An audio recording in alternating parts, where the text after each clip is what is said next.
Hey, no, don't do that. Thank you. Okay. Now why did he thank you? So that you don't do it again. I don't know. What's up, third grade? This week, one of our morphemes is the prefix mal or mal. Now, this is always at the beginning of a word, as you know, and I thought of a great word with another student just this morning.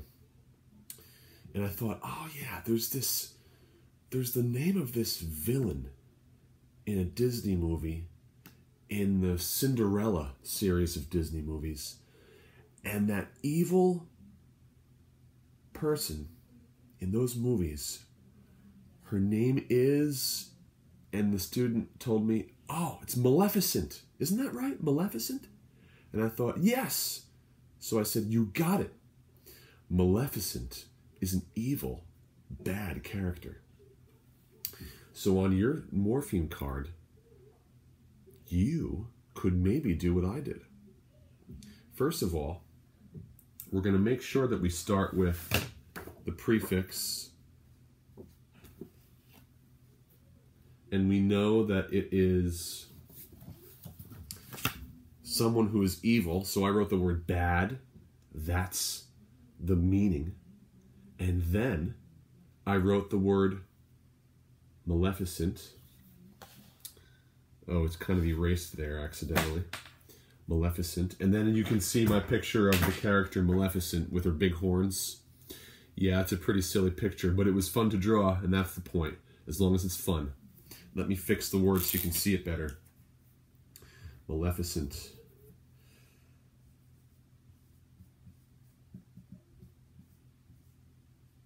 Maleficent. And there she is with those evil horns. Anytime you see the prefix mal, it means bad. Now, there's other words too. For example, the word malpractice. Malpractice is a big word that grown-ups use to describe if a doctor or a lawyer does something that's bad. Sometimes doctors can make mistakes.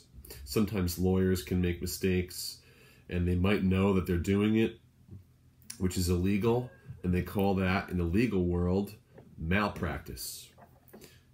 Doctors and lawyers can get in trouble if they do something bad, if they do malpractice. So I'm going to write that also. And you are welcome to draw a picture of malpractice if you wanted to. It's up to you. All right, but enjoy this, and we're moving on to the next one. Okay, third grade. This is a short week because we only have 2 morphemes for this week. And this next one is the morpheme inter. It is also a prefix. And I gave you some words in advance. One of them is the word interstate. An interstate is a type of a highway that drives, or that vehicles can travel on in between different states. Interstate highways travel across the country. You could start at one end of the country and you could go across to the other. Or you could start down the bottom in Florida and you could drive all the way up to New York on Interstate 95, for example. So here I have my picture of an interstate highway, and this is New York. Here's like that brown line is the state border. Here's New York there, and then there's New Jersey on the other side. So now you can think of what the meaning might be. And if it has to do with traveling between states, between could be a meaning. In fact, it is. So next to prefix, I'm going to write between.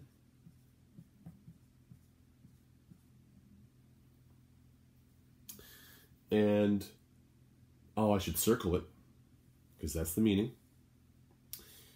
Also, I gave you another word. You might want to use this word as your word to draw a picture. That word is intercept. If you intercept something, it means that you sort of like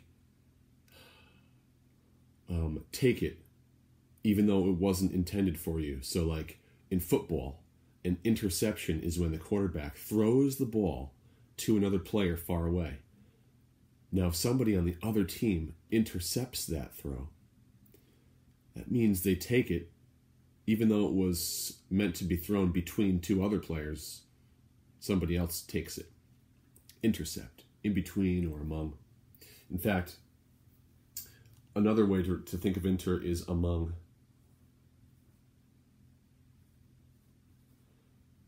So I'll circle that as well. If you are among something or some people, it means you are like with them or in with them. Like a crowd of people traveling for a parade or something. You know how parade people line up all together in rows? That would be among. They are interspersed, traveling in between with one another. Okay?